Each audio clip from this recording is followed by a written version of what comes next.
அன்பார்ந்த முருக பக்தர்களுக்கு வணக்கம். நான் ஜெய்எம்எஸ்கே கோபி. இதுக்கு முந்தைய காணொலியில் மலேசியா முருகர் ஐக்கிய நிகழ்ச்சி சம்மந்தமான எல்லா விஷயத்தையும் பதிவு பண்ணியிருந்தேன். பெண் சக்தி நான் இப்போது பழனி திருப்புகழ் நிகழ்ச்சியில் கூட பெண் சக்தியை பற்றி சொல்லியிருந்தேன். அது என்ன சொல்லியிருந்தேன்னா, இது மாதிரி பெண் சக்தியை நீங்கள் துன்பப்படுத்தாதீங்க அப்படின்னு சொல்லி தொடர்ந்து எல்லா நேர்காணையும் சொல்லியிருக்கும்போது என்கிட்ட நிறைய பேர் கேட்குறேன், அப்போ பெண்கள் எங்களை டார்ச்சர் பண்ணுறாங்களே, என் மனைவி என்னை பெரிய டார்ச்சர் பண்ணாங்களே, எங்கள் அம்மா இவ்வளோ ரொம்ப மோசமாக இருக்காங்க, என் அக்கா தங்கச்சி எனக்கு சாபம் விட்றாங்களே அப்படின்னு சொல்லி எக்கச்சக்க கேள்வி. நான் சொல்ல வர விஷயம் கர்ம ஆராய்ச்சியில் நான் ரொம்ப டீப்பாக போய் அதீத துன்பம் அனுபவிக்கிறாங்கல்ல. அதீத துன்பம்னா நம்மளாம் நினச்சி கூட பார்த்துக்க மாட்டாச்சா, இந்த மாதிரி ஒரு துன்பம் இவங்களுக்கு வந்திருக்கே, நம்மளுக்கெல்லாம் இறைவன் இந்த மாதிரி சாதாரண ஒரு டென்ஷன் கொடுத்துருக்காரு, இந்த சின்ன டென்ஷனோட போச்சு அப்படின்னு சொல்லி பல பேர்ட்ட நான் சொல்லுவேன். அந்த கர்ம ஆராய்ச்சி சம்மந்தமாக அந்த அதீத துன்பம் அனுபவிக்கிறவங்க 99.9% அவங்களோட எல்லா கர்மம் எங்கே ஆரம்பிச்சிருக்குன்னா பெண் மூலியமாக தான். நீங்கள் மகாபாரதமாக எடுத்துங்க, ராமாயணம் எடுத்துங்க, எல்லாமே ஒரு பெண் சம்மந்தப்பட்ட ஒரு விஷயத்தில் தான் போரும் சரி, ராமரோட ராவணன் சரி சண்டையும் சரி எல்லாமே ஆரம்பிச்சிருக்கும். அது அந்த யுகங்களை மட்டும் கிடையாது, கலியுகத்துலேயும் இந்த கர்மா மிகப்பெரிய அளவுக்கு வேலை செய்யுது. அது எப்படின்னு பார்த்தீங்கன்னா, சின்ன வயசுலேருந்தோ இல்லை பெரிய ஆளாதுக்கப்புறமோ இல்லை இப்போ லாஸ்ட் பர்த்லையோ ஏதோ ஒரு வகையில் பெண் சக்திகளை பெண்ணை ஏதோ ஒரு வகையில் ரொம்ப அவமானப்படுத்தியோ இல்லை அவங்கள ரொம்ப மோசமான ஒரு எதிர்வினை கொடுத்தோ, அந்த எதிர்வினையினால் அவங்க தற்கொலை பண்ணிக்கிற அளவுக்கு இல்லை ஒரு உயிரை மாய்த்துக்கொள்கிற அளவுக்கு ஏதோ ஒரு விஷயம் நடந்து அது திரும்ப திரும்ப சுழற்சியாக வந்துக்கிட்டே இருக்குது. நீங்கள் மனைவியை சரியாக பார்த்துக்கலன்னா அதோட கர்மா, தாயை சரியாக பார்த்துக்கலாம் அதோட கர்மா. இப்போ இந்த ஆட்டிசம் தெய்வ குழந்தைங்களோட ஒரு விஷயத்தை தேடி பார்க்குறப்போ நான் கிட்டத்தட்ட 240 பேரோட ப்ரொஃபைல் மீன்ஸ் தெய்வ குழந்தைங்களை சந்திச்சிருக்கேன். அவங்கள சந்தித்து எடுக்கிறப்போ அதில் 213 பேருக்கு ஒரே சம்மந்தம், ஒரே தொடர்பு. இதில் அவங்க பாவம் செஞ்சாங்க, புண்ணியம் செஞ்சாங்க, அதனால் இந்த குழந்தை பிறந்து நான் என்றைக்குமே நிச்சயமாக சொல்லவே மாட்டேன். ஏன்னா அது எல்லாமே தெய்வ குழந்தைங்க நம்மளுக்கு பிறந்திருக்காங்க, அவ்வளோதான். நம்ம கடைசி வரைக்கும் சாவர வரைக்கும் அந்த குழந்தைங்களை பார்த்துக்கணும், அதுதான் விதி.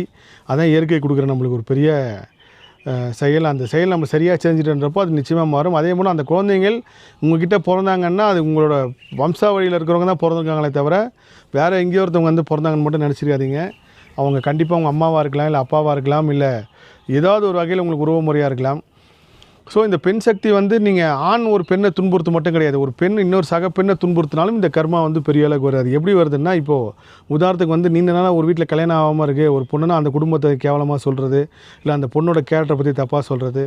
அதே போல் இந்த பியூட்டிஷியன் பெண்கள்லாம் ஒர்க் பண்ணுறாங்கல்ல, நீங்கள் மேக்ஸிமம் அவங்ககிட்ட கேட்டு பார்த்தீங்கன்னா கண்டிப்பாக இந்த காணொலியிலே நீங்கள் பார்த்தவங்க கமெண்ட் பண்ணுங்கள். இது உணர்ந்தவங்க அதிகமாக விமர்சிக்கப்பட்ட பெண்கள் அப்படின்னு பார்த்தீங்கன்னா இந்த பியூட்டிஷியன் சம்மந்தப்பட்ட பெண்கள் தான் இருப்பாங்க. ஏன்னா அவங்க தொழில் அப்படி 4 பேர்கிட்ட பேசணும், எங்கேயோ ஒரு இடத்துக்கு பயணம் பண்ணுறப்போ அவங்க சொந்தக்காரங்களே பார்த்தியா இந்த மாதிரி மேக்கப்லாம் போட்டு அலையுதுன்னு சொல்லி அவமரியாதையாக அவங்களோட அவமானப்படுத்தி சொல்லியிருப்பாங்க. அந்த பெண் உண்மையானவங்களாக இருந்தால் கூட இவங்க அந்த அவச்சொல்ல பேசுகிறது ஒரு பெரிய வாடிக்கையாக வச்சுருப்பாங்க. இந்த சொல்கிற கர்மா கூட பெரிய அளவுக்கு நம்ம வரும், நம்ம பரம்பரையிலே அதை அனுபவிப்போம். அதான் உண்மை, நம்ம வீட்டு பொண்ணே அதை திரும்ப அனுபவிப்பாங்க. அதே மாதிரி நீண்ட நாள் குழந்தை இல்லாதவங்களுக்கு அவங்கள ரொம்ப தாழ்வுபடுத்தி பேசுகிறது, என்ன பாவம் செஞ்சாலும் பார் வயிற்றில் ஒரு புழு பூச்சியில் அப்படின்னு சொல்கிறது எல்லாமே மிகப்பெரிய அளவு கர்மாவாக உங்களுக்கு வரும். உங்கள் குடும்பத்துலேயே அதே மாதிரி யார் நீங்கள் பேசுனீங்களோ அந்த வம்சம் சம்மந்தப்பட்டவங்களே திரும்ப உங்கள் ஃபேமிலியை பற்றி பேசுகிற அளவுக்கு இயற்கை கொண்டு நிற்கும். இயற்கை சாதாரணம் கிடையாது, சரிசமமான தீர்ப்பு வழங்குது. நீங்கள் மனதார கெடுதல் நினச்சாலோ இல்லை கெடுதல் செஞ்சாலோ அதுக்குண்டான தண்டனையும் வரும். ஸோ நம்ம யாரை பற்றியுமே புறம் பேசாமல், குறிப்பாக பெண்கள் விஷயத்தில் உங்களுக்கு சம்மந்தப்படாத தெரியாத விஷயத்தை பற்றி பேசாமல் இருந்துட்டாலே அடுத்த படத்தில் உங்களுக்கு உண்டான எந்த கர்மாவும் ரிஜிஸ்டர் ஆகாது. அதே போல் அம்மா என்னை ரொம்ப மோசமாக ட்ரீட் பண்ணுறாங்க, நீங்கள் அம்மாவை பற்றி பெருசாக சொன்னீங்க, தாய் தாங்க பெரிய சக்தி. நீங்கள் இந்த வயிற்றில் பிறக்கணும், எந்த ஒரு பாதிப்பும் இல்லை, உங்களை சின்ன வயசுலேருந்து வளர்த்து இவ்வளோ பேர் ஆளாகிறான்னு அந்த தாயோட தியாகம் பெரிய தியாகம். ஒருவேளை அவங்க மனதார ஏதோ ஒரு வகையில் பாதிக்கப்பட்டு கூட பசங்களுக்கு ஏதோ ஒரு கெடுதல் செஞ்சுருக்கலாம், இல்லை ஏதோ ஒரு திட்டிருக்கலாம், ஏதாவது ஒன்று பண்ணிருக்கலாம். ஆனால் தாய் சக்தி பெரிய சக்தி. அப்பா அம்மாவை நீங்கள் இந்த பர்த்தில் சரியாக பார்த்துக்கலிங்கன்னா, நீங்கள் இப்போ எப்படி நம்ம நிறைய ஆர்ஃபனேஜ் குழந்தைங்கள்லாம் பார்க்குறோம் பாருங்கள், அதெல்லாம் ரொம்ப பெரிய வேதனை. தாய் தந்தை இல்லாமல் ஒரு குழந்தை வளருதுன்றது ஒரு சாதாரண விஷயம் கிடையாது. அதுக்கு ஒரு பெரிய சக்தி வேணும், அது ஒரு பெரிய போராட்டமான ஒரு வாழ்க்கை. ஸோ உங்களுக்கு இந்த பர்த்தில் கிடச்ச தாய் தந்தையை கடைசி வரைக்கும் நல்லா பார்த்துங்க. அதே மாதிரி அக்கா தங்கச்சி கூடயோ இல்லை வேறு ஏதாவது ஒரு சொத்து சம்மந்தமாகவோ உங்கள் சக குடும்ப பெண்களை ரொம்ப மோசமாக பேசிடாதீங்க. அதோட கர்மா உங்கள் வம்சம், உங்கள் பசங்க, உங்களுக்கு பொண்ணோ பையனோ இல்லைனாலும் நீங்களே திரும்ப பிறந்து அனுபவிக்கிறீங்க. ஸோ இந்த கர்மா ஆராய்ச்சியில் நான் எல்லா விஷயத்துலேயும் ஒரு புள்ளியில் வந்து இணைக்குதுன்னா அது வந்து பெண் சக்தி தான், பெண் மூலியமாக தான். அப்போ முருகப்பெருமான் ஏன் சப்த கன்னியர்களை வந்து உருவாக்கினார் அப்படின்றப்போ, நீங்கள் இந்த பெண் சம்மந்தப்பட்ட எப்பேற்பட்ட தோஷமோ இல்லை எப்பேற்பட்ட பாவமோ எவ்வளோ பெரிய மோசமான விஷயம் செஞ்சுருந்தாலும் கண்டிப்பாக சப்த கன்னிகள் வழிபடுறப்போ அதோட தாக்கம் மாறுது, குறையுது. கண்டிப்பாக அந்த துன்பத்தை அனுபவிச்சு தான் ஆகணும். அதனால் தாக்கமும் அதில் வீரியமும் குறைஞ்சி இயற்கையும் இறைவனும் கொடுக்குற ஒரு வரத்தை வந்து உங்களுக்கு ஈஸியாக கொண்டு வந்து சேர்க்குது. காரணம் இல்லாமல் முருகப்பெருமான் வந்து எல்லா உலகத்துலேயும் எல்லா 4 யுகங்களுமே சப்தகன்னிகள் வழிபாடு இருந்திருக்கு. அதான் ஒரு பெரிய ஆச்சரியம். நான் வந்து பழனியாக இருக்கட்டும், வள்ளியூராக இருக்கட்டும், எங்கே போனாலும் சப்தகன்னிகள் வந்து வழிபாடு வந்திருக்குன்னா நம்ம முன்னோர்கள் சாதாரணமாக கொண்டு வைக்கல. முருகப்பெருமான் அது ஏன் எல்லாத்தையும் காட்டினான்றதுக்கு பின்னாடி ஒரு பெரிய இயற்கை ரகசியம் இருக்குது. அது கண்டிப்பாக இறைவன் அனுமதியோடு ஒரு நாள் சொல்கிறேன். அதே போல் வந்து முருகர் நான் வந்து திரும்ப திரும்ப சொல்கிறேன்னா, ஒரு அம்மா வந்து என்கிட்ட சொன்னாங்க, என் வீட்டுக்காரு உங்களோட பேட்டியை பார்த்துட்டு என்னை அடிக்கிறதே விட்டாருன்னாங்க. அவர் அடிக்கிறது விடணும்னு நான் சொல்லலை. நீங்கள் எல்லாருமே பெண்ணை மதித்து பெண்ணை சமமாக நடத்த ஆரம்பிச்சிட்டிங்கன்னா, நீங்கள் கோயிலுக்கு போனாலும் சரி, கோயிலுக்கு போகலனாலும் சரி, அந்த இயற்கை உங்களுக்கு ஒரு மிகப்பெரிய அளவு கருணையை கொடுக்கும். அதே சமயத்தில் ஒரு பெண் ஒரு பெரிய ஆணுக்கு ஒரு பாதிப்பை ஏற்படுத்துகிறாங்கன்றப்போ அந்த பெண்ணோட வம்சத்திலேயே இவங்களாவே திரும்ப பிறந்து இல்லை இவங்களோட வாரிசுகளுக்கோ அதோட சமமான எதிர்வினையும் வரும். ஆனால் பெரும்பாலான துன்பங்களுக்கு முதல் பிள்ளையார் சொல்லியே வந்து இந்த பெண் சக்தி மூலயமா தான் ஆரம்பிக்கின்றதான் உண்மை. அதனால தான் ஆவதும் பெண்ணால் அழிவதும் பெண்ணால் சொல்கிறதுக்கு ஒரு பெரிய காரணம் என்னென்னா, நீங்கள் பெண்ணை போற்றி வணங்குகின்றப்போ எவ்வளோ பெரிய விஷயம்னாலும் முடியாத விஷயம் நடக்கும். அதே சமயத்தில் உங்கள் மகளையோ இல்லை மனைவியோ அம்மாவையோ அக்காவையோ தங்கையோ இல்லை உங்கள் பக்கத்து வீட்டு பொண்ணையோ இல்லை தெரிஞ்ச பொண்ணையோ இல்லை தெரியாத ஒரு பொண்ணையோ யாருனே தெரியாத ஒரு பொண்ணை பற்றி கூட நீங்கள் தப்பாக சொன்னீங்கனாலும் அந்த கர்மா பெரியவர்களுக்கு ரிஜிஸ்டர் ஆகும். ஸோ பெண் சக்தின்னு சொல்கிறதுக்கு முக்கியமான காரணம் கர்மா ஆராய்ச்சியில் எல்லா துன்பங்களுக்கும் ஆரம்ப புள்ளி அங்கே தான் வந்து நிற்கின்றப்போ அதை இப்பயே நீங்கள் மாற்ற ஆரம்பிச்சிட்டிங்கன்னா, நான் கூட கண்டிப்பாக பெண்கள் விஷயத்தில் வந்து நிறைய திட்டியிருக்கேன், தப்பு பண்ணியிருக்கேன், பேசியிருக்கேன். ஆனால் அது எல்லாமே இந்த கர்மா ஆராய்ச்சிக்கு அப்புறம் உணர்ந்து மாற்றிக்கிட்டேன். என்னோடய சொந்தக்காரங்க முதல் கொண்டு, எங்கள் அம்மா முதல் கொண்டு, என்னோட சுற்றி இருக்கிற முதல் கொண்டு சொல்லுவேன், எந்த பொண்ணையுமே தப்பாக பேசாதீங்க, யாரும் தெரியாமல் பேசாதீங்க அப்படின்னு சொல்லி பல தடவைகள் சொல்லியிருக்கேன். ஏன்னா எங்கள் ஃபேமிலியில் அது சார்ந்த நிறைய விஷயங்கள் வந்து நான் கண்கூட பார்த்துருக்கேன்.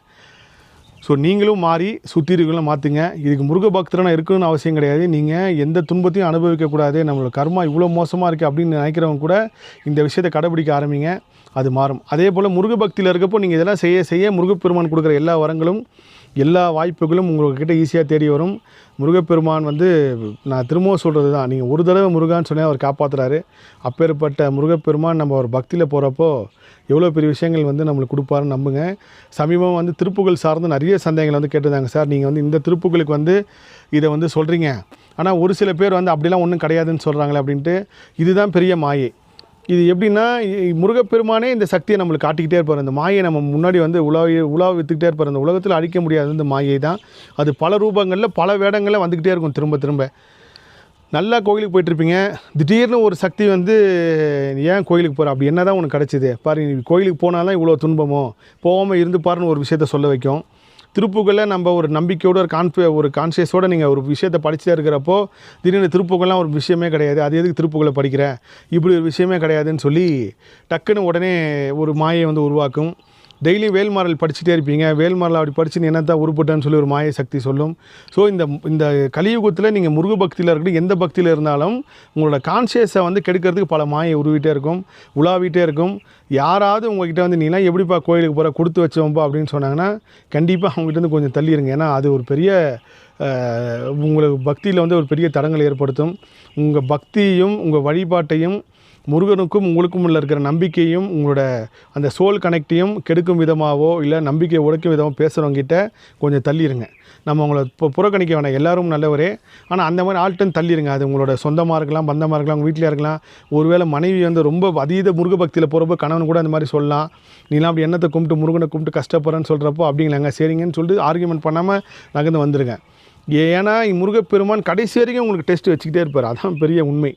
எப்போ இவன் லாஸ்ட்டு சரணாகதி அடைகிறானா, நீ தான் முருகா எல்லாமே எது வேணாலும் கூட. இன்றைக்கி காலை கூட ஒரு அம்மா சொன்னாங்க, நான் முருகனை கும்பிட்டேன், என் வீடு ஒன்றும் வைக்கவேலைன்றாங்க.